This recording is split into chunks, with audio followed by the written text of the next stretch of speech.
Yo tout le monde, c'est Aurel. Aujourd'hui on se retrouve pour la review de l'épisode 17 de Kimetsu no Yaiba.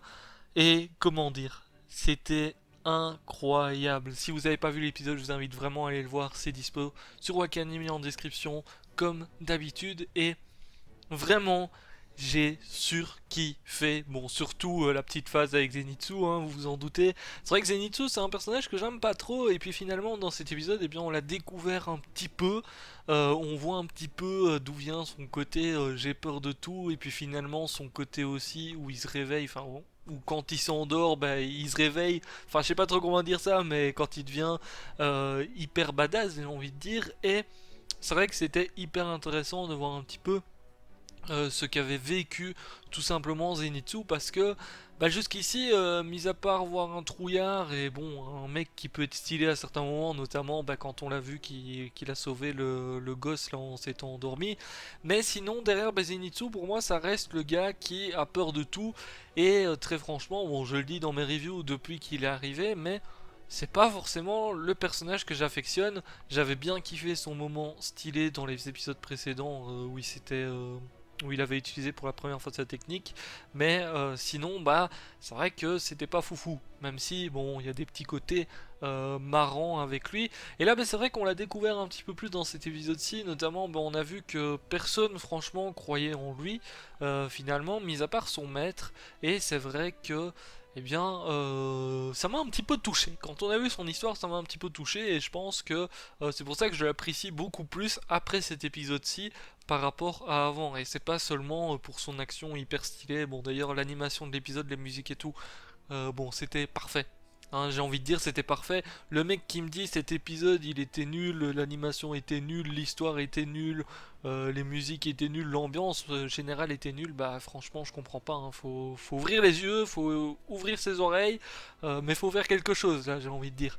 Et c'est vrai que bah, il m'a un petit peu touché finalement parce que bah, lui il avait peur de tout et tout et puis au final t'as son sensei qui était toujours là en mode mais non il faut avoir confiance en toi etc. Il avait pas de chance en plus en Zenitsu parce qu'on voit à un moment donné qu'il se prend un éclair sur la gueule. D'ailleurs ses cheveux viennent de là. Hein, son changement de couleur parce qu'au début il était plutôt brun noir de cheveux par rapport à maintenant et c'est vrai que bah, c'est quelqu'un qui a pas de chance hein, en tout cas de ce qu'on a vu, il a pas de chance du tout. Et bah, même lui, il croyait que c'était une merde en fait. Hein. Tout simplement, il croyait vraiment que c'était une merde. Sauf que bah, son sensei était là justement pour l'encourager à chaque fois. Et même dans l'apprentissage, bah, Zenitsu finalement, il connaît qu'une seule technique. Bah, son sensei lui disait t'inquiète, t'en connais qu'une, mais si tu l'utilises, bah à force, tu vas pouvoir la maîtriser à la perfection. D'ailleurs, je crois que le titre de l'épisode c'est ça, c'est un truc comme ça. Donc c'est vrai que c'était hyper intéressant de voir ce côté-là Zenitsu parce qu'on avait un côté touchant par rapport à d'habitude. D'habitude, bah oui, il avait peur, mais c'était mis en mode marrant, on va dire. Hein. Franchement, les épisodes jusqu'ici où on voyait Zenitsu qui avait peur et tout, bah c'était plus en mode oh, c'est marrant de le voir courir partout et tout ça, de le voir crier partout. C'était plus pour le côté comédie, j'ai envie de dire, par rapport à dans cet épisode-ci, où on était dans un épisode un petit peu plus sérieux. Et d'ailleurs, bah, finalement, il a peur, donc il s'est fait piquer hein, par l'espèce d'araignée. D'ailleurs, on va en reparler un petit peu de ce démon araignée. Et bah, il décide de changer. Voilà, petit à petit, il réalise qu'il faut changer, sauf que bah, malheureusement, au moment où il voit qu'il perd ses cheveux, bah, il se dit, ok, je vais me transformer en araignée, c'est la fin, boum, il s'évanouit, et c'est à partir de ce moment-là que ben, on a la puissance de Zenitsu, j'ai envie de dire, qui. euh, bah, c'était juste ouf, en fait. Hein. Son action était juste ouf, tout son combat était ouf dans ses mouvements, etc. On voit clairement la différence par rapport à son état habituel. On voit bien que là, il est à. Bah, 100% de ses capacités, je pense qu'on peut le dire que dans ce combat il était à 100% de ses capacités. Et ben, on voit que sa technique finalement, bah ok, il en connaît qu'une, mais il la maîtrise très très bien. Et bah, est-ce qu'il a atteint la perfection? Ça reste à voir, mais on peut dire que oui, bah, sa technique, il a développé euh, très très bien, un gros pourcentage, j'ai envie de dire. D'ailleurs, on va reparler un petit peu de ce démon araignée parce que c'est vrai que c'était. Je trouve ça très bizarre en fait comme démon parce que les démons jusqu'ici, bah finalement ils ressemblaient à des humains. C'était des humains la plupart du temps. un petit peu modifié parfois, hein, notamment le gros démon que Tanjiro a affronté, là, qui avait déjà affronté son maître et tout, enfin, le démon qui avait buté les élèves de son maître et tout, je sais plus le nom du démon. Enfin, soit, ok, il était un petit peu différent, mais on voyait bien que de base, c'était un humain. C'est juste que petit à petit, s'était transformé.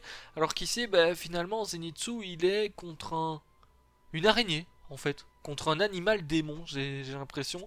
Donc je sais pas trop d'où ça vient, cette histoire-là de que ça soit une araignée plus qu'un humain, parce que jusqu'ici, vraiment, c'était tous à peu près des humains. Donc est-ce qu'il y aurait une autre histoire? Est-ce que des démons viendraient d'autre chose que des humains, etc. Ben, ça reste à voir et j'espère qu'on en apprendra un petit peu plus là-dessus. Bon, finalement, Zenitsu arrive avec sa technique de ouf à trancher ce démon justement, et puis bah, il gagne son combat, le pauvre, et même après ça, il a peur de se faire engueuler par Tanjiro, pour vous dire. Donc c'est un petit peu, voilà, hein, même après un combat comme ça, bah, tu vois qu'il flippe encore de certaines choses, finalement. Parce que c'est vrai que Tanjiro, à chaque fois qu'il crie sur Zenitsu, bah Zenitsu il a peur, déjà qu'il a peur de base, mais quand quelqu'un lui crie dessus, bah c'est encore pire. Donc on se retrouve maintenant du côté de Tanjiro et Inosuke qui la dernière fois bah, avaient battu la mère, on va dire, on va les appeler comme ça vu que c'est une famille finalement. Et bah là on a un gros morceau qui arrive vu que bon on voit déjà la fille qui apparaît pour une fois et surtout le père qui débarque. Et le père, bon apparemment c'est une des 12 lunes. Alors il y a un truc quand même qui m'a perturbé un petit peu, c'est que bon on dit que c'est une des 12 lunes, sauf que bah en fait c'est une tête d'araignée le bordel. Et on voit pas forcément qu'il a un œil justement avec un numéro dedans. Alors je sais pas pourquoi exactement, mais c'est vrai que les petites phases où on le voit, ben, à aucun moment finalement j'ai eu l'impression de voir un numéro dans ses yeux. Alors il faudrait que je me remate certaines scènes parce que peut-être qu'on le voit mais difficilement. Mais en tout cas ça m'a pas choqué. Bon par contre on voit directement que c'est pas vraiment le même type de démon, hein, j'ai envie de dire, parce qu'on a Tanjiro qui l'attaque directement et ben on voit bien que Tanjiro arrive pas à le trancher notamment, donc ça va être un petit peu compliqué. En tout cas, je serais curieux de voir qu'ils nous expliquent, enfin, s'ils vont nous expliquer un petit peu la nature justement de ces démons qui ont parfois, bah, ici une tête d'araignée pour le coup, parce que c'est une famille à moitié araignée, donc je serais curieux de voir un petit peu justement d'où est-ce qu'ils viennent exactement. Est-ce qu'il y aurait eu un truc par rapport à une araignée qui a piqué justement le premier qui s'est transformé ou je sais pas trop quoi. Mais ça m'intéresserait de savoir ça. En tout cas, il fait bien flipper ce démon et il a l'air bien puissant. Et c'est vrai que bah, jusqu'ici, Tanjiro en soi n'a pas eu non plus d'énormes difficultés. Enfin, bon, ça, entre guillemets, j'ai envie de dire, parce que Tanjiro est quelqu'un qui réfléchit très bien au combat, etc. Et c'est ça qui lui donne très souvent l'avantage par rapport à ses adversaires, justement. Et puis même dans le combat contre... Ah, j'ai oublié son nom, hein, c'est incroyable. J'oublie les noms de tous les démons, j'ai envie de dire. Mais contre le démon qui a été déchu et qui était une des 12 lunes avant, là, donc le dernier qu'ils ont affronté. Mais c'est vrai que finalement, on avait vu que bah, Tanjiro avait quand même un niveau assez conséquent, j'ai envie de dire. Sauf que là, bah, le fait qu'il n'arrive même pas à trancher le bras de celui-ci, de ce démon araignée, ça risque de compliquer un petit peu les choses. Mais bon, je suis impatient de voir un petit peu tout ça parce que là, bon, le père il a l'air vénère parce que bah, finalement sa famille se fait un petit peu tuer dans tous les sens, hein. Il y a sa femme, il y a un de ses fils. Bon, derrière, il reste quand même la fille et le deuxième fils, donc voilà, mais euh, il risque d'être assez énervé pour le coup. Et je suis impatient de voir un petit peu ce que vont faire Tanjiro et Inosuke, parce qu'il y a Inosuke qui est quand même blessé, et ça risque d'être compliqué. Bon, Inosuke, on le sait, c'est pas des blessures qui vont l'arrêter.